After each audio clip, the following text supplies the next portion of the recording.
So, gagawin natin dito ay i-layout na natin yung hagdanan na paakyat yung taas. So, clearing muna. Make sure na walang sagabal pag nagforma. Pagkatapos ng clearing, iguguhit natin dyan yung layout ng hagdanan. Nandyan yung mga abang natin. At ito rin.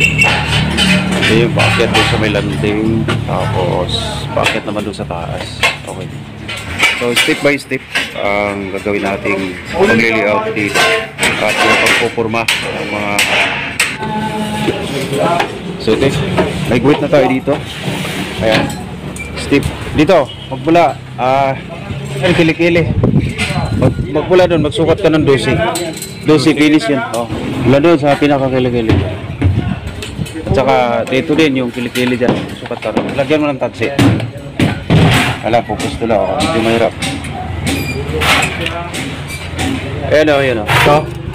Dito? Oo, di ba may ano yan, nagkatagpo yan doon. So, magmula doon, magsukat ka ng 12. Pa-island yung sukat mo, pa-island. Tapos, yan ang lagyan mo ng tansi. Ako. Ito? Oo. Sila dito. Taas? Oo. Magsukat ka ng 12, lagyan mo ng tansi. Pataas. Tapos sukat ka ulit ng 12 doon sa may huling ano mo, guhit. 12 pataas? Pababa. Yan yung kapal ng ano natin. Ayan na po eh. Ayan. Kaso dis lang yan. Kili-kili ba yan? Oo. Ayan yung kili-kili. Oo. Ayan o, sa gabal nga, hindi ka makakilos dahil ito. Baba mo to. Yun yung sinasabi ko kanina, magguhit mo na kayo. Sa gabal yan sa guhit mo, hindi ka makaguhit-guhit.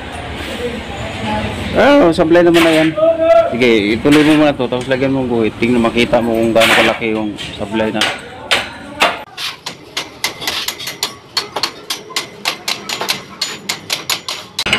Pati yung tubo mo na yan, sapul yan. Yung tubo mo na yan, sapul yan. Kailangan pa ibaba yan. Pati ko, tubo. Okay, kumpletuhin muna natin yung layout para makaalis ako. So yan, yung guhit na yan, magmula dyan, sukat ka 12. Pa-island, tamaan pa rin yung forma eh. Tatamaan pa rin yung forma. Sige, pa-island. Ibaba mo pa kaya yung forma. Yan, naka-island dapat ng ganyan. Yan. Oo, mula dyan sa kilikili. Yan, 12. 12. 12 lang, 17 yan. 17. Lagyan mo alawas yan para sa pinulik. Basta kapal. Oo. Yan ang lagyan mo ng pako. Kahit nakadiretso dito yung pako mo. Tapos guhit ka ulit doon ng 12. Doon sa last na ano. Last na... Ano mo doon? Guhit.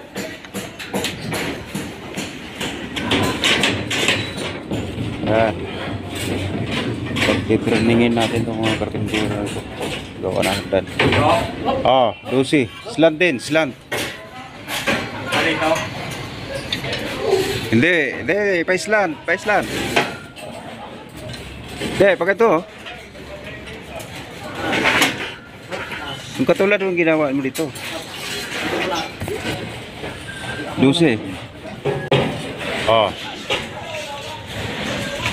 Yan lagyan mo ng pako. Pakuan mo rin dito. Lagyan mo tansi. Yan yung ano mo. Guide na ito. Ito. Guide.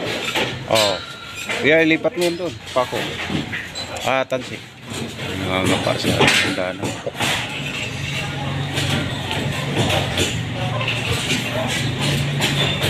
So ganun lang. Ganun lang kasimple. Kunin lang yung height floor from floor to floor. Dito kasi may height na 3 meters ito. So ang gitna nun 1.5. Ito. Hulugan muna yung ano, yung landing. Ito lang. Asan? Ito yung landing niya. Asan yung landing? Itayo mo yung guhit.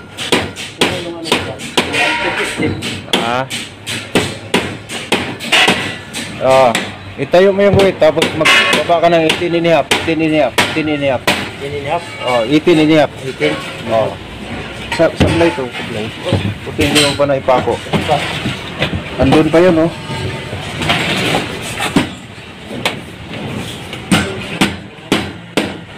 Pero okay naman yan, ibalik lang. Tatanggalin na muna. Hindi ka makaguhit dyan dahil nasa ilalim ko yung guhit niyan. Tanggalin mo na ito para matuloy-tuloy yung guhit. Sige, yan mo na, umpisa mo para may idea ka. Yan sa landing.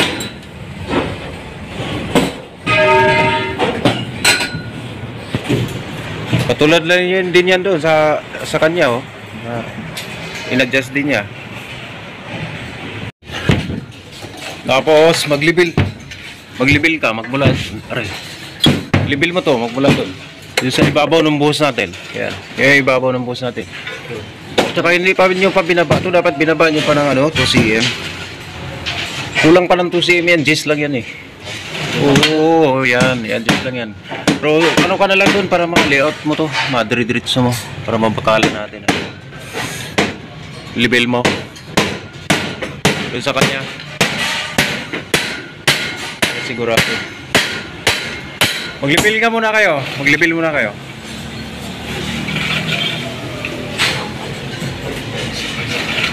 Teka, ito. Sapot to. Yeah. Ilibil mo yun. Yan yung ibabaw ng buhos natin, di ba? O, yan. Ilibil mo. Oo. Yan, ito i-adjust lang to. Okay. Libilos.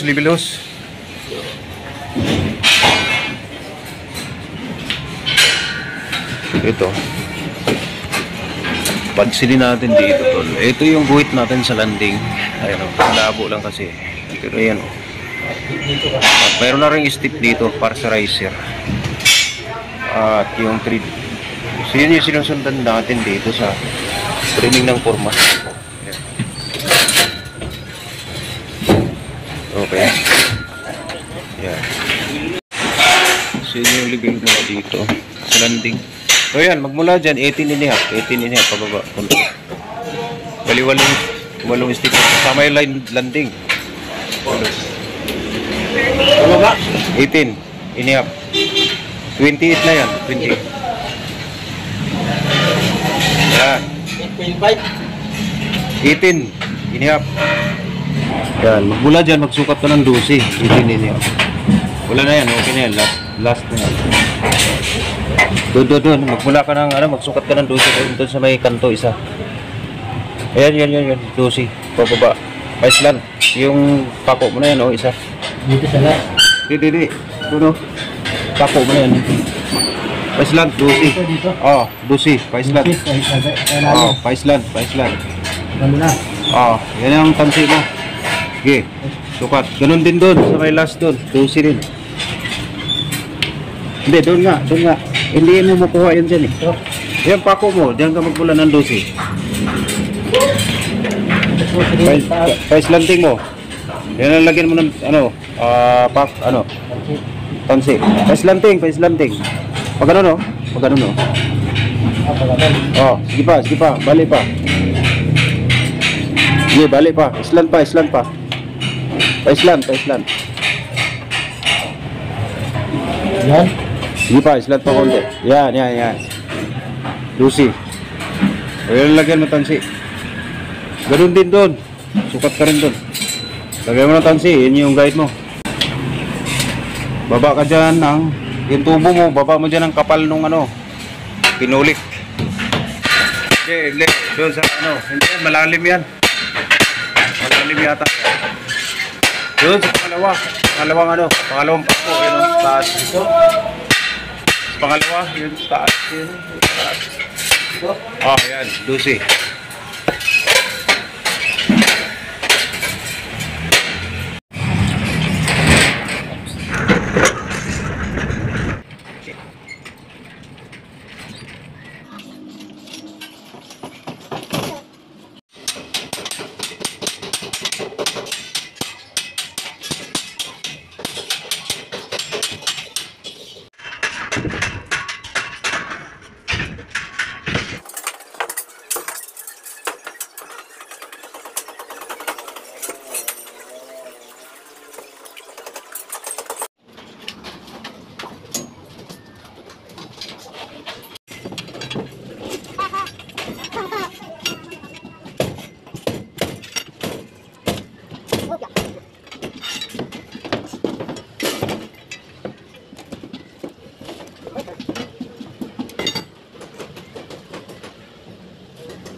Siya dito, ilagay ito.